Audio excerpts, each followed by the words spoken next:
The Range Rover Vogue is usually the choice of royalty, celebrities, and those who just want to blend in. But this is different. This is a P530 V8 wrapped in a full Urban Automotive carbon fibre kit. It's wider, it's meaner, and it has over 500 horsepower under the bonnet. Today we find out if this is the ultimate way to spend six figures or if it's just too much for the road. Let's get into it.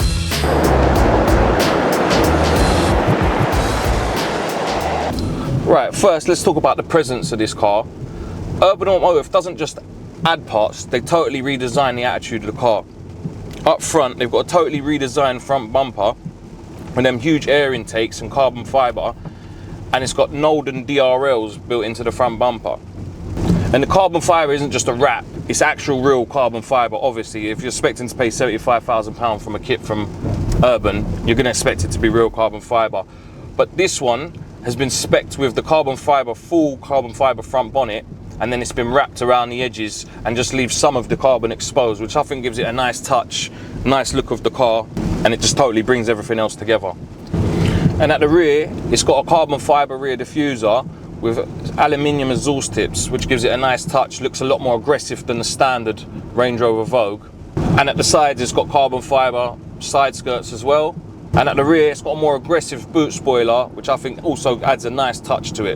The wheels are 24-inch monoblock alloys, which Urban custom design for the Urban kits, and it's got floating centre caps, which looks like really nice, like comes on Rolls Royces and things like that, which I think gives it a really nice touch as well.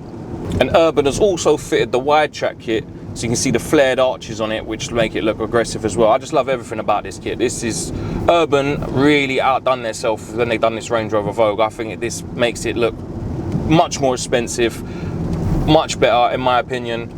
The only one thing you would say when you see this, especially in black on black, is, oh no, a drug dealer is here. But I still think it's got class about it.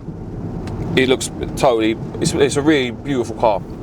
And this particular Range Rover has had a satin PPF, which I think makes it much more aggressive looking and gives it obviously a satin tint, because underneath it's gloss, and they've obviously put the satin PPF on it to give it that gloss look, the satin look, which makes it look much more aggressive. Combined with this kit and the gloss black accents and the carbon fibre accents, I really think it sets it off nice. Inside it's still a Range Rover Vogue, but this one has got this deep garnet, which is like a dark red. I call it oxblood red, but it's called deep garnet, the colour. And it gives it a, I just love cars with red interiors. And this is beautiful inside. The steering wheel, the info's got a P530 infotainment system.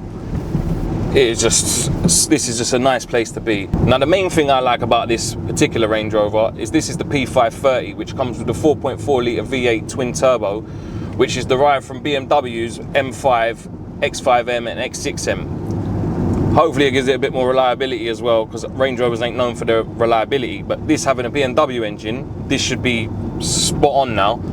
It drives beautiful. It's got 523 brake horsepower, 700 newton meters of torque, and does 0 to 60 in 4.4 seconds. Not that you can feel like you're doing 0 to 60 in 4.4 seconds, because it just gets you there so smooth, and it just feels like you're floating on a cloud. It's so comfortable. And it's got a heads-up display, which feels like you're in a fighter jet, even though you're in a Range Rover. And if I put my foot down, it feels, you can feel it, but it's I don't know, it's too smooth, which is not a bad thing, but I would like a little bit more raw. But this is absolutely beautiful to drive. And I've driven old Range Rovers before, and it feels like you're disconnected from the steering wheel. Even like a nice old shaped Sport or the previous shape to this, the steering was not connected at all. I felt like you turn it and it didn't feel like it done anything for about 2 days. In this, beautiful. And it's got rear wheel steer as well, so you can literally do a U-turn anywhere. It's wicked. I've just done a few U-turns in it, and I was shocked how you think you're going to hit the curb and you don't. It just carries on going. Let me demonstrate the turning circle in this car right now, and you're going to see it can turn on a sixpence.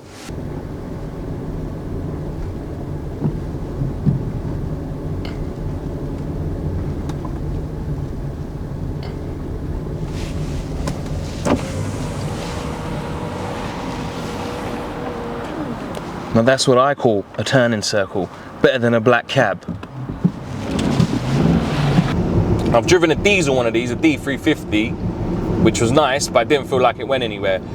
With this big heavy car, it's at least 2.5 tons. You need this, if you can afford the petrol, you need this 4.4 litre V8. And like I said, the interior is a really nice place to be. It's got heated ankle seats and massaging seats. I'm not going to be able to get back in my Golf now. This has ruined me. And also that V8, like I say, you don't feel like you're doing it, but when you put your foot down,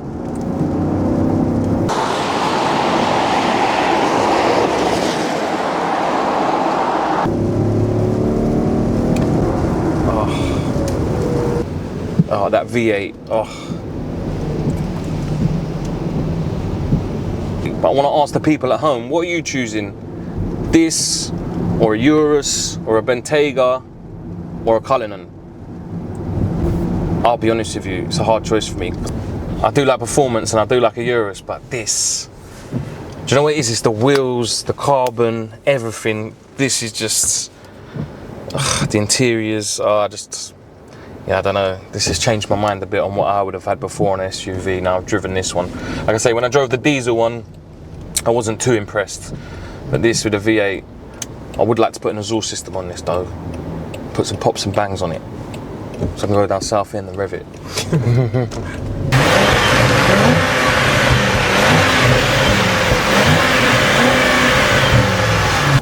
Thanks for watching, guys. If you've enjoyed this review on this Range Rover Vogue P530, make sure you hit that like button. And I'll see you in the next one. Thanks for watching.